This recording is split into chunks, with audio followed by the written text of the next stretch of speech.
Está começando mais um Antenados na Geral, aqui na tela da Boas Novas, sempre glorificando muito a Deus pela sua presença, pela sua audiência. Já quero começar o programa de hoje deixando aqui para você um versículo do dia, Efésios 6:11. Revestivos de toda a armadura de Deus, para poderdes ficar firmes contra as ciladas do diabo. Tá aí, ó, a dica para você no dia de hoje, revestir das armaduras de Deus. Então, hoje o tema vai ser fruto do Espírito, um tema muito pertinente, muito importante na caminhada cristã. O fruto evidencia muito quem você é em Deus, quem você é no reino de Deus. Vamos falar então aqui sobre os frutos. Será que tem 9? Tem muito mais que 9? Então vamos debater sobre isso para participar e me ajudar hoje do debate. Convido ele, que é pastor, bacharel em teologia pela Faculdade Metodista de São Paulo, é professor de Bíblia no Informe, Instituto Metodista de Formação Missionária, e também na agência Malta, Herbert Nogueira. Bem-vindo a Antenados na Geral. Obrigado, Pablo, pelo convite. Espero ser útil hoje para falar desse tema difícil. Para participar comigo também, convido ela, que é pastora da comunidade evangélica Sara Nossa Terra, é palestrante na área de desenvolvimento pessoal e relacionamentos, especialista em terapia familiar e formada como coach ontológico e life coach. Pastora Ruth Lessa, bem-vinda a Antenados na Geral. Obrigada, muito bom estar aqui. Interessante que eu me converti na Sara Nossa Terra. Meus primeiros passos ali, engatinhei ali, troquei a fralda, foi na Sara. Então é uma honra estar aqui com você, viu, Prazer. Ruth? Quero convidar ele também, que é meu amigo, ele que é teólogo, filósofo, pastor na Igreja Comunidade da Cruz, Armando Ribeiro. Bem-vindo a Antenados na Geral. Boa tarde, Pablo. Boa tarde, irmãos. Boa tarde a todos vocês que estão aí do lado da telinha, já que falar telespectadores é terrível, né? Toda hora eu erro falando isso. Que a gente tem um assunto muito legal, que a gente possa crescer naquilo que a gente vai debater aqui. Muito bem, então vamos lá para a abordagem de hoje. Lembrando que você pode participar comigo durante o programa, vai passar o telefone, vai passar aí a agência para você ser um colaborador. Você pode enviar perguntas, temas, gravar vídeo no WhatsApp. Fique à vontade para participar do Antenados na Geral. Vamos lá? Em Gálatas, no capítulo 5, a Bíblia nos fala sobre o fruto do Espírito. Fruto que geramos quando começamos a despertar uma vida em Cristo Jesus. Aparentemente, nos parece fácil exercer tais frutos, e ao longo da caminhada não é tão fácil assim. Mas percebemos que o fruto do Espírito é algo que deve fazer parte da existência de todo cristão. O que significa fruto do Espírito e quais são eles? Pastor Herbert. Então, eu acho que assim, a gente tem que olhar para o que Paulo está falando dentro do seu contexto, para a gente não cometer ou pensar fora daquilo que ele está falando. É interessante pensar o seguinte: primeiro, que Paulo está debatendo com um grupo que estava judaizando os cristãos. O que é judaizar os cristãos? É você trazer normas do judaísmo para dentro do cristianismo como critério de salvação. Como, por exemplo, ele começa o capítulo 2 criticando Pedro, falando: olha, no meio do pessoal do Tiago você é um jeito, quando a gente chega você muda. E aí ele estava falando que tinha um grupo lá, que são esses judaizantes, que estavam querendo instituir a circuncisão como um critério para a nova aliança. E Paulo está dizendo: não. Chega no capítulo 5, ele traz essa ideia de que existe obras da carne e os frutos do Espírito. Aí depende de como você lê. Mas o interessante é que quando se trata do fruto do Espírito, o problema é que a nossa Bíblia em português começa a colocar vírgula, ponto, fazer separações de coisas que no texto original não tem. Então, às vezes, algumas pessoas pegam assim, o fruto do Espírito, porque vem no título lá, né, os frutos do Espírito. Só que, na realidade, não tem isso. Me parece que ali são manifestações de que quando uma pessoa aceita, crê em Jesus, nasce de novo, tem uma obra do Espírito operando nela, ela vai começar a dar alguns resultados dessa vida nova que ela tem. E alguns podem dizer: não, o fruto do Espírito é o amor que se desdobra em bondade, longanimidade, domínio próprio, mansidão, aquelas coisas todas. Só que, na realidade, o amor ali não parece ser como eu aprendi na igreja, né? O guarda-chuva, aí você tem aquelas coisas. Me parece que o amor ali, ele tem uma ação como de generosidade. E talvez a gente possa traduzir a ideia do amor como generosidade, porque é um amor em ação. Não é um amor filosófico, não é um amor existencial, é um amor que age em relação a alguém. E pensando isso, Paulo está contrapondo o seguinte: olha, vocês estão dizendo que o critério de quem nasceu de novo é uma obra externa. E o que eu estou dizendo é que o critério de quem nasceu de novo é uma obra interna que é demonstrada por meio de ações. Quais ações? Longanimidade, domínio próprio, mansidão, bondade e por aí vai. Bacana. Armando, Ruth. Não, e uma coisa interessante que é uma transformação contínua, né? Você não vai ser, hoje eu estou pronto, não preciso mais me desenvolver no amor, não preciso mais ser longânimo. Eu lembro que meu pai fala que longanimidade é ter um pavio longo. Né? Então, você não vai estourar mais como você estourava antes. Então, uma das coisas assim que me chama muita atenção em Gálatas é, caramba, você pode se desenvolver e até você for encontrar Jesus Cristo, você tem esse desafio de se desenvolver. E os frutos do Espírito, eles não são apenas para você, como o pastor falou, é para o outro. Né? É para com o outro. Então, tudo aquilo que você lê, os comentários que você lê, falam muito o amor para com o outro, a longanimidade para com o outro, não se irar com aquilo que o outro faz com você. Né? Então, eu acredito que é um aprendizado, e esse aprendizado vem de um relacionamento profundo com o Espírito Santo. É interessante que a Ruth está falando aqui, que é um desenvolvimento. Isso é importante a gente destacar, porque a pessoa se converte e tem algo na vida dela que está sendo tratado, está sendo desenvolvido. Então, a gente aprende a ter frutos. Como eu acho muito forte essa explicação de Paulo, quando você entende com que tipo de povo ele está falando. Até porque, nesse momento, a gente tem a tendência de olhar para os Gálatas e percebê-los como o pessoal de Corinto ou como a igreja de Roma. Na verdade, Gálatas é a terminologia grega para um povo que os romanos chamavam de gauleses, de celtas. Esse pessoal, a história desse pessoal, só para que vocês tenham noção, 2 séculos antes de Cristo, eles eram a ponta de lança de Antíoco Epifânio. Era um pessoal de guerra. Eles não têm a estrutura de cidade. Eles fazem parte de clãs. Então é interessante que você está falando. Essa igreja, provavelmente, que ele está colocando aqui, esse pessoal está ali na Panfilha, ali perto da Turquia atualmente. Só que eles não ficam só ali. Eles ficam ali, mas você vai ter celtas lá em cima, pela França, você vai ter celtas ali perto de Portugal, você vai ter País de Gales, você vai ter a Galícia, a Galácia. Todas essas regiões são dos mesmos tipos de povos. Então, quem são esses caras? Tem 2 personagens típicos de quadrinhos que vão emblemar esse tipo de povo. Era o Asterix e o Obelix. Só para que ele tenha a noção, Vercingetorix é o nome desse cara. O nome é mais difícil do que ele mesmo. Esse cara quase invadiu Roma. Ele veio destruindo todas as cidades nas mãos dos romanos até chegar às portas de Roma. Então, eles são um dos bárbaros que aterrorizaram durante muito tempo os romanos.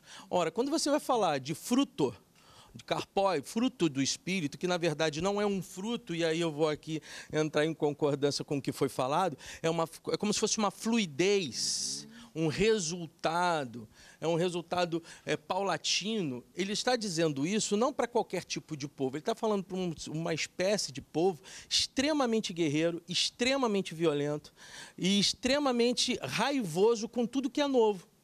Então, para mim, uma das questões mais interessantes em todo esse critério e essa discussão é que o Evangelho e a forma com a qual Paulo está transmitindo a ação do Espírito sobre uma pessoa, ela chega em qualquer tipo de povo, inclusive os mais violentos.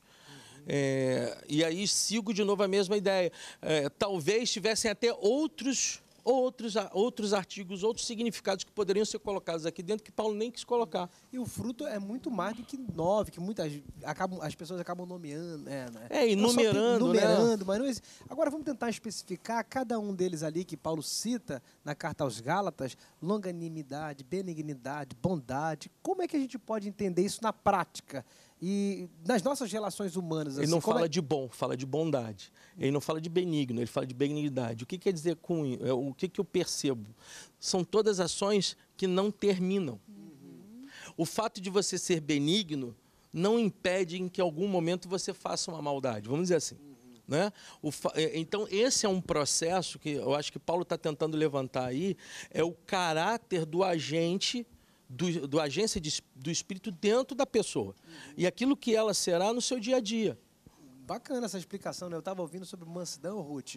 Estava falando, Herbert, que a mansidão deu um exemplo de, por exemplo, um soldado na selva que vai dominar um animal feroz. Então ele monta atrás do animal feroz e domina o animal feroz na selva. Então ele falou que mansidão, lendo um teólogo, mansidão é isso, é quando você é dominado pelo Espírito Santo. Quando o Espírito monta em você, domina, aí você fica escravo da decisão dele, você fica manso, ele te amansa, o Espírito te amansa. Eu achei muito bacana essa uma coisa interessante para a gente voltar, nós somos criados, quando crianças, para sermos independentes. E aí a gente aceita Jesus como nosso Senhor e Salvador e ele começa a te ensinar, você precisa ser um filho dependente. E aí você depender do Espírito Santo e não depender da sua emoção, da sua ação ou de um aprendizado. Eu vi meu pai agindo assim, é assim que eu ajo. Né? Então isso para mim parte muito de um relacionamento profundo com o Espírito Santo, de uma decisão de ouvir a Deus e de saber que Deus tem sempre algo melhor para você. Né? Isso é um nosso grande desafio como cristão, ser melhor todos os dias. Tem uma dimensão interessante do fruto, é porque talvez na cabeça de muita gente possa parecer o seguinte: o Espírito Santo está em mim, o fruto vai se tornar algo natural, ele vai simplesmente brotar. Só que, assim, eu não sou agricultor, não trabalho com terra, mas pelo pouco que eu sei, para você manter uma árvore, alguma coisa saudável, você tem que cuidar do solo. Você tem que podar aquilo que precisa ser podado para que cresça de forma mais saudável. E eu imagino que a ideia que Paulo traz do fruto do Espírito, ou dos frutos, seja exatamente nessa dinâmica. Porque à medida, por exemplo, que a palavra entre nós, é como se a palavra regasse o nosso coração para que em nós pudesse brotar essas dinâmicas que acontecem na vida, porque não são frutos para Deus. É como ela disse, são frutos para o próximo. Então, quem se beneficia desses frutos não sou eu mesmo, mas aquele que está ao meu lado. É aquele que está próximo de mim. Então, a ideia é que eu tendo sido regado pela palavra e pelo Espírito, eu vou germinando coisas que nas minhas relações, quem está próximo vai se beneficiando. Então, eu acho isso interessante porque a contrapartida disso é o que ele diz, são as obras da carne, que ninguém suporta ficar perto de mim. Então, talvez a ideia de que uma pessoa cheia do Espírito, uma pessoa que dê esses frutos, seja uma pessoa que todo mundo gosta de estar perto, de um modo simples. Uma coisa interessante que pouca gente discute sobre isso é quando Paulo começa a argumentar as questões voltadas às obras da carne, e ele intitula cada uma das ações que são oriundas da carne em si, na verdade ele fala das obras da lei também. Pouca gente percebe que a religião pode ser também uma concupiscência. Ela pode estar completamente cheia de todos os argumentos com os quais ele coloca aqui. É bom, ele não, em momento nenhum ele tece qualquer crítica, assim me parece, a Itolê, a Torá. Ele fala muito de nomos, fala muito de lei. E aí a gente às vezes fica só fechado na questão dos judaizantes em relação a esse elemento de graça que ele está querendo de novo recolocar nos Gálatas. Mas a gente também tem que se perguntar se quando a nossa religiosidade ela tem a capacidade de ser exatamente somente nomos. Quando a gente apenas tem uma aderência com Deus através de atitudes que para Paulo são secas, porque elas não se explicam nelas mesmas. Aqui na carta de Gálatas, aos Gálatas, eu não percebo Paulo batendo tanto na Torá. Eu penso que aqui ele está, inclusive, dizendo para a Torá que ela foi um momento interessante e importante para o amadurecimento do ser cristão. Ele bate nas obras da lei. Aquilo que passa a Torá. Mas que no final seria o Talmud, e aí também vai... Que são os comentários dos rabinos. Dos rabinos, vai ter as questões voltadas às festas, a questão da dietética também. Será que era isso que Jesus estava falando quando eles estavam fechando a porta do céu? Era em relação às obras da lei? Ali em, acho que Mateus 23, se eu não me engano. Cristo vai. Muita gente acha interessante também, e aí volta a dizer sobre a concupiscência. A religião, e sempre Paulo percebeu isso, e Jesus Cristo também, a religião ruim é aquela que está ligada muito ao poder, né? E é aquela que atrela, por exemplo, os saduceus eram detestados pelos zelotes.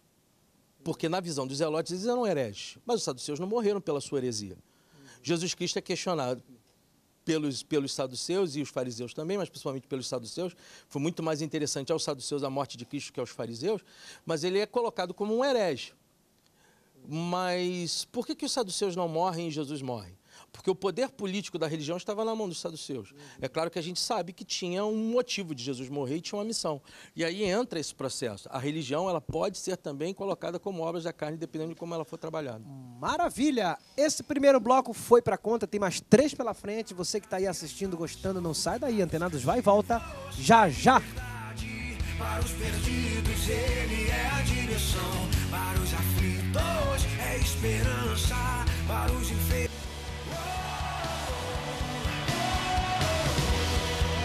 Deixa ele revelar para você os mistérios. Muito bem, estamos de volta aqui para o segundo bloco do Antenados na Geral. Lembrando que você é sempre o patrimônio da Boas Novas. Quero incentivar você a participar comigo. O telefone vai estar aí, ó, já já, debaixo da sua telinha. Manda para mim perguntas, temas, grava vídeo no WhatsApp, participa do programa. É muito importante lembrar também que esse programa vai para o canal que temos no YouTube. Esse dos mais temas variados, diversos, para edificar, abençoar a sua vida.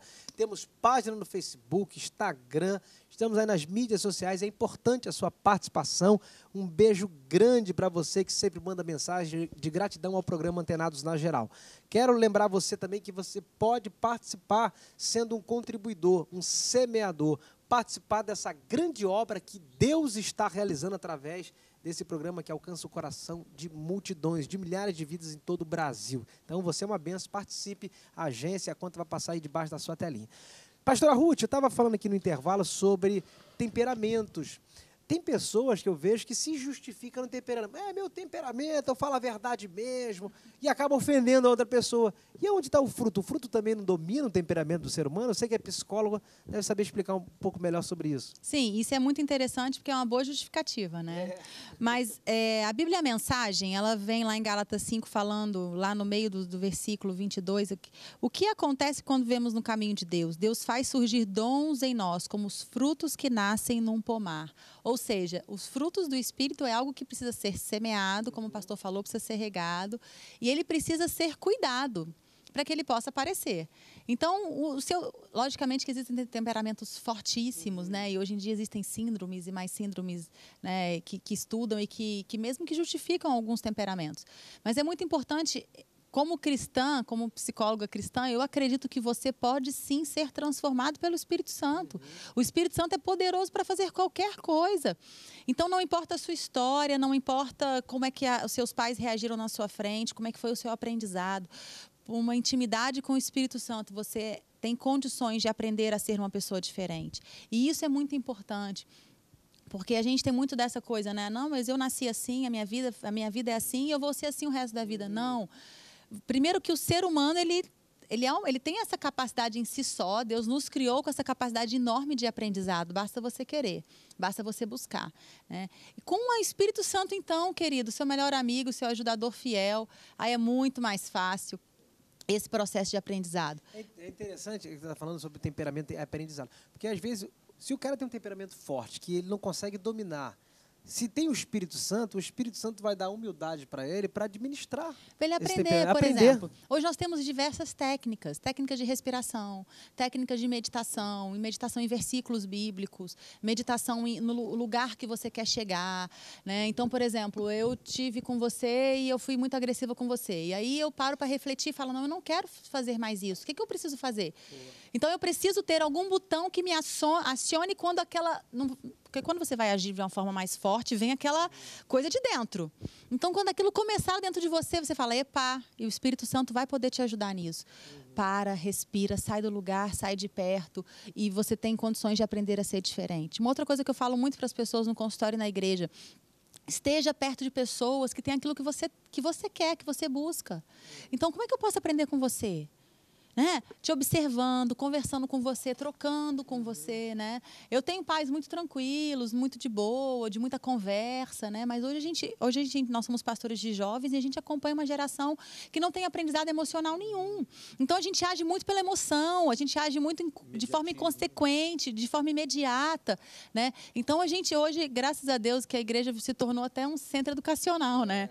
De educar mesmo as nossas emoções e de entender que nós podemos aprender. Então hoje existem diversas técnicas, existem psicólogos e estudos profundos sobre essa transformação de comportamento e de atitude. Essas técnicas também podem ser incluídas no fruto, porque é importante. Por exemplo, eu tenho amigos que não são cristãos, mas são mansos, são bondosos, são longânimos, benignos. Aí eu fico pensando, e aí? Como é que a gente consegue discernir o que é fruto, o que não é fruto de uma pessoa que não é cristão? Assim, não confessa Jesus, não caminha no reino de Deus, pode ter fruto do Espírito? Olha aí, pergunta. Eu vou dizer que sim. Eu vou dizer que sim. E eu vou dizer que uma pessoa que não é cristã pode ser salva pelos seus atos em si. Não são pelos seus atos humanos, não são pelos seus atos de força, mas por alguém que está trabalhando dentro delas. Em algum momento isso vai acontecer. Eu sempre cito Nabucodonosor como um contra-exemplo de alguém que foi salvo. Nabucodonosor era um tirano. Nabucodonosor era um homem que tinha amor pela morte. Nas táticas de guerra, uma das piores táticas de guerra, as mais dolorosas, foram construídas por Nabucodonosor. Qual foi o mistério? Está na mão de Deus. Mas a Bíblia diz que ele aceitou o Deus de Daniel. Ok? E isso para mim é importante. Agora, dentro desse cenário, fruto do Espírito, e aí se eu estiver errado, pastor pastor, podem me retrucar, ele não está falando isso só para a pessoa, ele está falando também para a comunidade. E quando eu penso no fruto do Espírito na comunidade, eu vejo a comunidade a cristã ou a eclésia sendo uma comunidade que deve ser também terapêutica, propedêutica, na ação do Espírito. Daí a necessidade de você estar em contato com pessoas que vão te ajudar também. A grande questão hoje o desafio da igreja é saber se ela é a igreja judaizante ou se ela é a igreja do fruto do Espírito. Eu acho que esse é o grande desafio. Por isso que você tem pessoas que nos ensinam a ser cristãs sem saberem que são. Tem Romanos, fala sobre isso ali, acho que é 2, alguma coisa, que fala, Paulo orientando a olhar para os que não têm a lei, mas eles não têm, mas como se tivesse, mesmo sem ter. Aí ele orienta a olhar para aqueles que lhe precedem, como se ele estivesse dizendo o seguinte: olha para aquele cara ali que não tem a lei que você tem e pegue ele como exemplo. Para ver se você começa a praticar você tendo, o cara não tendo, o cara está sendo melhor do que você. Eu queria sugerir um livro chamado A Maldição da Lei que Pesa em Paulo de Tarso, de um alemão chamado Franz Hinkelammet. Ele trabalha uma ideia que é o seguinte: a Bíblia, quando traduz, tudo aparece como lei. Mas você tem a Torá, que é traduzida como lei, e você tem a palavra nomos, que é traduzida como lei. Dentro do pensamento de Paulo, a partir desse cara, a ideia é que você pode tornar uma coisa que é boa, que é a Torá, numa lei que se torna uma maldição. Por exemplo, quando Jesus vai discutir o sábado é bom ou o sábado é ruim? Depende de como você trabalha o sábado. Porque o sábado em si é bom, porque Deus deu o sábado. Mas se você torna o sábado numa lei que é superior à vida, você torna o sábado ruim, numa maldição. Então, a lei é boa. O que Deus deu no Antigo Testamento é bom. Agora, quando 2 séculos antes de Cristo aparecem os fariseus nas sinagogas, ensinando a Torá, e aí começa a surgir todas aquelas interpretações, a Mishnah, as Parashás e aquilo tudo, essas interpretações vão se tornando um peso para o povo, porque eles não conseguem viver aquilo. Então, quando Paulo está nessa discussão, a lei e as obras da carne, me parece que é isso, que ele está dizendo o seguinte: olha, vocês criaram tantas coisas que as pessoas não conseguem viver isso. Exato.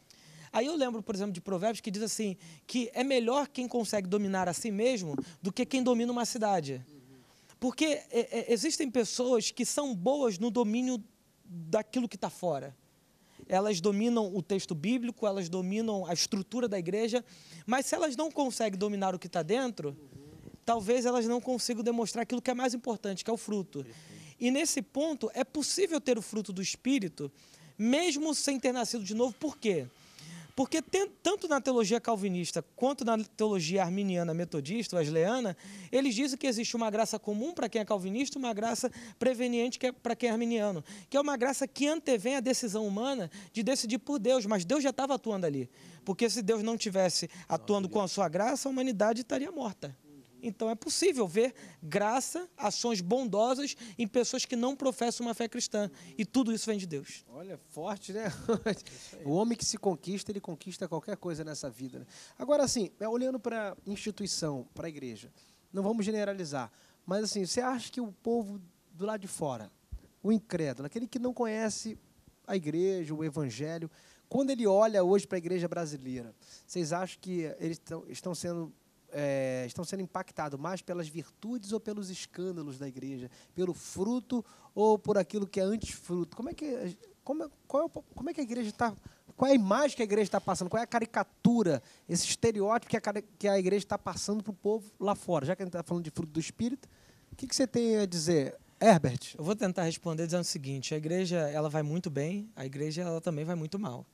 Porque quando a gente pensa assim, a igreja como se fosse um coletivo, uma coisa comum, e não é. Existem N igrejas. Eu acho que é importante deixar isso claro, porque talvez a pessoa que está ouvindo a gente esteja numa igreja que tem uma ação para fora dela eficiente, boa, relevante, mas também tem igrejas que não tem nada disso. Então, assim, a igreja vai bem. Talvez o nosso olhar sobre a igreja que deve ser ajustado para perceber onde a igreja vai bem e onde a igreja vai mal. Apesar disso, a gente tem um número de cristãos evangélicos no país grande. Isso os dados do IBGE mostraram em 2010. Legal. Mas o número dos evangélicos não está sendo representado na transformação da sociedade. E isso tem que nos preocupar. Porque à medida que o número de evangélicos cresceu tudo junto, inclusive o suicídio, o divórcio, o número de pessoas com depressão. E isso tem que assustar a gente, porque aquilo que seria de motivo de festa está sendo para a gente um motivo de um protesto contra aquilo que a gente crê. Porque nós somos sal da terra e luz do mundo. Então, talvez a gente deva pensar dessas duas formas e valorizar aquilo que tem de relevante e também ter uma ação profética de criticar aquilo que está errado. Eu acho que uma das grandes saídas, e aí eu consigo ver a igreja brasileira nos dois casos aqui. Quando a gente esteve lá pelo Metanoia, lá na Expo Cristã, eu percebi jovens pastores no interior de São Paulo promovendo um grande trabalho. E o marco maior do trabalho deles, pelo que eu vinha conversando, era justamente um retorno à palavra. Nós temos tido hoje uma igreja evangélica, uma parte da igreja evangélica muito hedonista. Então, a hermenêutica da Bíblia, ela passa a não ser mais Jesus Cristo. A chave não é mais Jesus Cristo, a chave é o que eu penso acerca da Bíblia. E não é à toa que nós estamos voltando a ritos que não são cristãos para dentro da igreja. Então, a gente leva o sofá também, se possível, mas o shofar, a gente leva elementos da religião judaica para dentro da igreja e eles não nos têm nenhum símbolo que não o símbolo judaico. Não conseguimos nem ser judeus porque não fazemos como eles fazem e não somos cristãos porque não fazemos o que deveríamos fazer. E todas essas ações que têm trazido problemas à igreja, elas têm uma equação. A igreja hoje ela busca pouco a palavra, a membresia não é interessada pela palavra, e há um certo hedonismo em escolher que tipo de palavra eu vou gostar. Então, às vezes, o ensino bíblico nos confronta. E, às vezes, olha só, o Herbert me trouxe uma palavra que me confrontou. Eu vou aqui no Armando, que o Armando tem uma linguagem mais mingau, que eu gosto mais. Isso é um problema sério. Tá certo? Maravilha. Vamos para um break? Mais um intervalinho. Você que está aí anotando, gostando, vá, pega um suquinho, um cafezinho, um biscoitinho e volta para cá. Antenados vai e volta já já. Onde Deus está, Ele está aqui, onde Deus está, Ele... O mundo é o ringue, você é o gladiador, firmeza na rocha. Estamos de volta aqui para o terceiro bloco do Antenados na Geral, sempre agradecendo muito a Deus pela sua presença e audiência. Peço que Deus te abençoe e te guarde, que Ele faça resplandecer seu rosto sobre ti, que tenha misericórdia de ti e que te dê a paz nesse dia bonito e agradável que o Senhor fez. Muito bem, pastor, estamos falando aqui sobre fruto do Espírito. E assim, como é que uma pessoa, um membro de uma igreja, um cristão, um servo do Senhor pode manifestar? Porque ele sabe que tem que manifestar, sabe que é uma das evidências de que houve uma transformação, um toque de Deus na vida dele, mas qual é o primeiro passo? Como é que ele desenvolve isso na vida dele, na ortopraxia? Porque a nossa ortodoxia está indo bem até esses dois blocos. Agora vamos tentar partir um pouquinho para a ortopraxia, colocar um ensinamento prático, porque palavras, ela é vã. Uma vez eu escutei um pastor falando o seguinte: não adianta eu confessar que Jesus é Senhor e viver uma forma de ateísmo prático, que desbanca toda a minha confissão verbalizada e teológica. Então, assim, a praxe, como é que é a praxe da manifestação do Espírito Santo? Eu acredito que você pode pegar um relacionamento, qualquer relacionamento mais próximo, algum relacionamento que esteja em crise, você vai avaliar, né? Eu estou sendo amável, estou sendo fiel, estou sendo longânimo, né? Eu acho que passar mesmo... Essa humildade do autoexame, Exatamente. né? Eu acho que se autoconhecer é a grande oportunidade de você ser uma pessoa melhor, né? É a grande oportunidade de você colocar a cara no pó e dizer: eu preciso de Deus, eu preciso do Espírito Santo, eu preciso ser transformado, eu preciso aprender coisas novas. Eu escrevi aqui 3 coisas. O fruto do Espírito, ele vem com um relacionamento profundo com a presença de Deus, com a sua palavra. Ele vem com uma decisão, né? Eu quero mudar, eu quero ser diferente, eu quero ser uma pessoa mais longânima, eu quero ter domínio próprio. E terceiro, eu escrevi, vem pelo conhecimento. O conhecimento de mim mesmo, o conhecimento do outro que eu estou me relacionando, porque aquele outro muitas vezes pisa no meu calo e eu não estou percebendo. Né? Não estou percebendo que aquele calo dói, que aquilo me incomoda, que me faz reagir diferente. Então, isso é uma coisa interessante. Então, relacionamento, decisão e conhecimento. Acho que é uma grande forma para que você possa colocar em prática esses frutos, né? O fruto do Espírito me ensinou também, Herbert, Armando, a ressignificar muitas coisas na minha vida. Às vezes, as pessoas têm a facilidade de se vitimar nas situações. E o fruto me ajudou a enxergar a vida com uma outra ótica. Por exemplo, alguém que não gosta de mim, ou então alguém que implica comigo, ou então que bota o pé para eu cair na frente, eu aprendi com um Deus a oportunidade que aquela circunstância está me dando para manifestar o melhor de Deus em mim. Então, assim, isso que é importante a gente entender, é que o Espírito Santo ele te ajuda a ressignificar todas as circunstâncias da sua vida. É interessante que, às vezes, quando a gente se converte, parece que a salvação é só de fórum íntimo e pessoal. Só que a gente carrega na nossa vida a cultura que vem da nossa casa, dos nossos pais, da nossa família, do lugar onde a gente cresceu. E tudo isso precisa ser ressignificado à luz dessa nova vida que a gente está tendo agora. Porque me parece que, algumas vezes, a gente só pensa no fruto dentro do ambiente da igreja, do culto, da adoração. Mas a gente se esquece que quando a gente entra nesse mundo do reino de Deus, tudo que a gente carrega tem que ser ressignificado a partir dessa nova ótica, que é a ótica do reino. Então, quando a gente pensa no fruto, a gente tem que perceber, como você acabou de falar, que às vezes a gente carrega culturas de algumas coisas da nossa vida que são completamente contrárias. E é aí que é o difícil, porque é você ter que repensar aquilo que foi natural na sua vida toda. E você ter que repensar isso não é só uma questão cognitiva, é uma questão que parte também, afeta as nossas emoções, afeta a nossa razão de alguma forma. Então é muito difícil você ter que lidar com isso. Você ter crescido vendo pessoas reagirem a algumas situações de uma forma que você tem que fazer: poxa, como é que eu posso mudar isso aqui? O Espírito Santo o tempo todo vai, como o Paulo diz, bofeteando, né? Dependendo da cultura, da formação do teu caráter, da família em qual você foi inserido. E uma das coisas que eu brinco com os meus discípulos, meus pacientes, você precisa dar nome aos bois.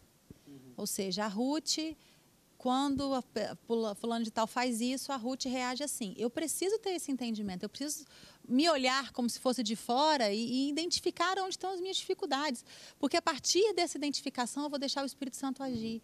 Porque se eu sou uma pessoa que não me conheço, que não sei como eu ajo, que deixa a vida me levar e as circunstâncias, né, sem nenhum pensamento, nenhum aprendizado, né, eu não vou conseguir colocar esses frutos em prática. Então é importante esse autoconhecimento. Esse pessoal todo que está aqui, até então, você está num processo de construção da igreja. Então, eles são os discípulos do caminho. Esse termo ele é interessante. Por se tratar de caminho e se avaliar e serem avaliados dessa forma, é porque a perspectiva do mundo ou da sociedade que o cercava via neles uma certa diferença. Você falou sobre qual é o tipo de manifestação. Quando nós vamos em Atos dos Apóstolos, por exemplo, não são os cristãos que se chamam de cristãos. Eles não, em momento algum eles buscam rótulos. Eles buscam viver uma nova forma de vida. Quando Paulo diz, sede meus imitadores como eu sou de Cristo, ali está um desafio. Eu tenho a possibilidade de imitar alguém que é Paulo, que teve a possibilidade de imitar alguém que é Cristo. Jesus Cristo disse e confirma isso, que no nome dele faríamos coisas acima dele. Então, eu acho que o que existe aqui dentro, na Carta dos Gálatas principalmente, é um Paulo que está querendo que a igreja amadureça. E aí não é com rótulos, é como a pastora Ruth acabou de dizer. É um sistema com o qual você começa a interpretar a vida sobre outros símbolos, sobre outros valores. Então, não é algo forçado. Eu acho que é muito interessante a conversão, por exemplo, das pessoas, elas acham que nunca mais vão errar. E aí elas passam a ter não mais o problema com o erro, mas do pavor sobre o erro. Quando uma das grandes vantagens na transformação e no viver sobre essa ação do Espírito é, em errando, saber que errou e ter a humildade de consertar e de dar a bola, colocar a coisa para frente. Todo cristão, num exercício verdadeiro, ele é um revolucionário dentro do local onde ele está. Porque ele se primeiro revoluciona. A mudança de alguém que antes era tido de forma diferente e é percebido agora com sobre um aspecto antagônico àquilo que ele era antes, isso é impactante. Ele não precisou falar nada. E o bonito nisso é que a mudança, a metamorfose que Deus faz dentro da gente, não é apenas uma mudança moral. É claro que a moral ela é atingida, mas é uma mudança ética. É porque a moral é um grilhão. Se você para avaliar, a moral é um grilhão. Ela te obriga a fazer algo que a sociedade diz que é certo. A ética no espírito, a ética cristã, é uma libertação. Você faz algo que supera a moral e não lhe é pesado, porque é a sua forma de viver, que é uma forma nova de vida. Paulo, por exemplo, vamos citar o próprio Paulo, ele vai ter que enfrentar a sua vida passada, a fama de ser, na verdade, um exterminador de cristãos. Ele precisa ficar cego. Ele precisa passar por um período de introspecção, de avaliação. Ele vai para Antioquia, fica lá 7 anos. Ele tem que provar e vai ter que passar mesmo por certas provas de transformação. Só que ele vê aquilo ali com júbilo, ele não vê aquilo ali como problema. Nós vivemos uma sociedade hoje extremamente hedonista. Nós vivemos uma sociedade hoje que somente escolhe para si. Qual a grande diferença de quem escolhe só para si quando recebe a Cristo? É escolher para o outro. Eu escolho para si o tempo todo. Sempre olhei para mim. Eu acho muito interessante qual é a grande diferença de uma relação cristã com uma relação religiosa. A relação de casais, por exemplo. A relação cristã, eu sempre digo para minha mulher o que ela tem que ser para mim. A relação religiosa. Eu digo para minha esposa, olha, você tem que ser isso para mim. A relação cristã é diferente. É o marido perguntando à mulher, o que eu posso melhorar para você? Então, essas são relações de profunda revolução espiritual, profunda revolução de existência. Tirar você do centro, colocar Exatamente. Jesus no centro. E quando você coloca Jesus no centro, você começa a olhar o outro como em primeiro lugar, né? Então isso é muito interessante, essa mudança de paradigma mesmo. E aí, Herbert, como é que a gente pode instruir a pessoa que está dentro de casa agora a viver essa vida no Espírito? Quais são os primeiros passos que ela deve tomar? A gente já falou aqui de oração, falamos aqui de leitura da palavra, mas existe alguma outra ferramenta além dessa? Sim, eu acho que uma ferramenta assim, importantíssima é a disciplina, porque não existe vida devocional sem disciplina. Sim. Você não consegue ter. Eu sempre brinco com a minha igreja de que assim, é melhor você aprender a orar 5 minutos todo dia do que orar 3 horas a cada 6 meses. No atacado. Porque, às vezes, as pessoas, no momento de crise, ela quer resolver tudo aquilo que ela plantou errado. Então, assim, a nossa vida de oração, a leitura bíblica, ler bons livros que nos ajude a melhorar, também é uma forma de você ajudar a florescer esses frutos que estão dentro de nós através do Espírito. Essa nova vida no Espírito, essa nova vida na dinâmica do Espírito, ela nos ajuda a entender que, além de você viver para o outro, você está sempre vivendo para o outro, porque em Gálatas você vê as obras que a carne promove também são para o outro, só que são para destruição. Então, você resolver viver uma vida no Espírito, demonstrando esses frutos, na realidade, é você ser o melhor do que você pode ser. É como se o Espírito potencializasse em nós, vou usar uma linguagem que eu não sei nem se cabe, mas para que nós nos tornemos aquilo que há de melhor em nós. Porque só quem pode produzir o melhor de nós não somos nós. Porque os frutos da nossa ação são sempre carnais e para a morte. Mas os frutos do Espírito em nós são sempre para a vida e para a nossa salvação. E não é uma salvação só lá, da vida eterna, mas é uma salvação aqui, das relações, transformação de... Se eu me relacionava com meu pai, com a minha mãe, com os meus irmãos, com a minha esposa de uma forma, essa relação vai sendo transformada à medida que esses frutos vão sendo produzidos em mim. É engraçado que Paulo responde essa sua pergunta no versículo 15 do capítulo 6. É muito interessante o que ele coloca. Ele diz o seguinte: em Cristo Jesus, nem circuncisão, nenhuma das duas fontes, né? Tem valor algum, mas sim o ser uma nova criatura.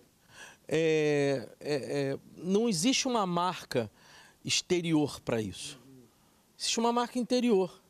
E esse processo todo, ele se dá de uma forma muito natural quando Deus está agindo. Então, não é aquela coisa de você, vou me esforçar para ser santo. Não tem essa coisa de você se esforçar para ser santo. Há um desejo, um amor profundo de Deus em você, e eu tenho absoluta certeza, porque todos nós passamos por isso. Quantas coisas que eu fazia, que eu tinha uma ideia de que algo mínimo. Você começa a rejeitar o algo mínimo. Você começa a rejeitar aquela proposta de você receber um certo valor, por exemplo, sem que você tenha que pagar imposto. Você não justifica o pagar imposto. E o bacana, o bonito nesse sentimento é que você não faz por causa da culpa, por medo da consequência do pecado, mas porque tu está ofendendo, a Deus, ao Pai. E o próximo. E o próximo. Porque a minha cultura de não aceitar, por exemplo, um dinheiro por fora, ela transforma o próximo. Ah, mas os impostos são pesados. É verdade. Qual é o posicionamento da igreja em relação a isso? Olha, governo, vocês estão sendo injustos naquilo que vocês estão propondo à sociedade. Porém, enquanto assim fizerdes, eu vou tomar essa decisão. Eu volto aqui sempre ao Dietrich Bonhoeffer, porque ele foi um cara que converteu um presídio inteiro, mas num certo momento ele colocou a bomba debaixo da mesa de Hitler. Então, assim, a tua participação no campo terrestre, na terra, na sociedade, ela é o palco onde o Espírito Santo vai atuar. Muito bem! Vamos para um break. Tem mais um bloco, vamos finalizar aqui com chave de ouro. Você que está assistindo, gostando, aprendendo, anotando, não sai daí que Antenados vai e volta já já. Não adianta pôr no bolso do terno, eles não aceitam isso lá no inferno. Nada, isso não vale nada. Deixa o celeiro, com assim é que sigo, com os guerreiros e as damas sempre firmes comigo. Antenados na geral está de volta aqui com muita alegria, glorificando a Deus pela sua vida. Que Deus abençoe a sua casa, que Deus preserve o seu coração na fé que há em Cristo Jesus, que seu filho possa ser abençoado, sua filha, sua parentela, receba em nome de Jesus saúde da parte de Deus, saúde espiritual. Esse é o nosso desejo para a sua vida aqui nesse dia. Pastores, no último bloco, vamos finalizar aqui com uma crítica. Será que a teologia da prosperidade, a pós-modernidade, o relativismo, tudo isso tem atrapalhado em tirar o foco do que é essencial no Evangelho, que é exatamente o que a gente está falando aqui, que é o fruto do Espírito, a valorização do ser, não do ter? Será que esses inimigos que têm surgido na pós-modernidade têm, de fato, sido um arqui-inimigo da igreja? Ô Pablo, eu acho que é o seguinte, esses são nomes novos para problemas antigos, porque o ser humano se ama ele é assim, como o Antônio Carlos Verdade, diz, verdade. ele é amante de si mesmo, mas demais. A gente se ama muito. E tudo que a gente pode fazer para adiar o sofrimento e a morte, a gente faz. Porque a gente se ama muito. E a única forma, talvez, de reverter isso é só pelo poder do Espírito mesmo. Porque, assim, a gente vê a sociedade se desdobrando de formas novas para problemas que são ontológicos, são do ser humano, não tem a ver com o que está fora. Nós que produzimos esse tipo de sociedade, só muda a tecnologia, muda a forma. Mas, assim, e todas essas questões que você colocou como teologia da prosperidade, pós-modernidade... É só uma nomenclatura daquilo que já é velho, né? Eu acho que há conceituações que são novas porque são do tempo. É isso que eu falo. Mas, de fato, há coisas novas, porque a tecnologia, o mundo, como a gente vem vendo depois das revoluções que houveram, elas trouxeram coisas novas. Mas isso não tira o fato de que o que está por trás de tudo isso é o problema ontológico que vem lá do Jardim do Éden. O problema do homem é o homem. Eu acho que a modernidade, o período da modernidade, quer dizer, o século retrasado agora, né? Hegel e todos os pensadores da modernidade, antes do existencialismo, eles, apesar de Hegel estar dentro desse processo, eles pensavam uma sociedade onde o ócio poderia ser criativo, né? Aquele termo e o que seria o ócio criativo? É você ter tempo para você crescer e para você compreender não só a si mesmo, como as coisas da vida. Tá certo?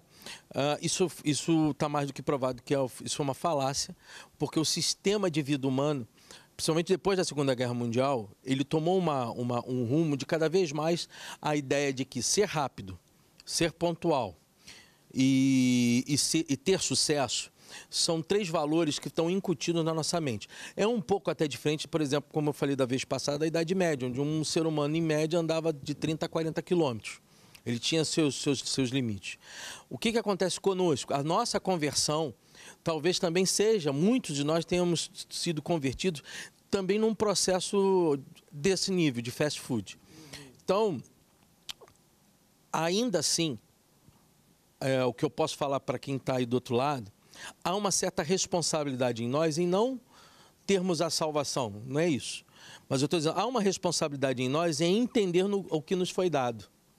Eu acho que esse é o grande valor da cristandade. É o que eu tenho nas mãos. Que tipo de coisa, eu estou botando o termo de coisa, mas que tipo de missão ou o que me foi herdado em Cristo. E dá o real tamanho do que é isso. Então, essa, para mim, é um dos grandes problemas, porque até a religiosidade hoje ela é rápida. E não é, a caixinha de surpresa não foi feita agora. Lembra daquele irmão que não lia a Bíblia, mas pegava lá aqueles versículozinhos para tentar complementar? Não é isso. Essa nossa integridade de vida com Ele, ela existe a partir do momento que nós valoramos e entendemos que tipo de grau nos foi entregue. Isso que parece, Ruth, que algumas igrejas, então na nossa mesmo, eu vejo pessoas ali que acham que a igreja é um aeroporto.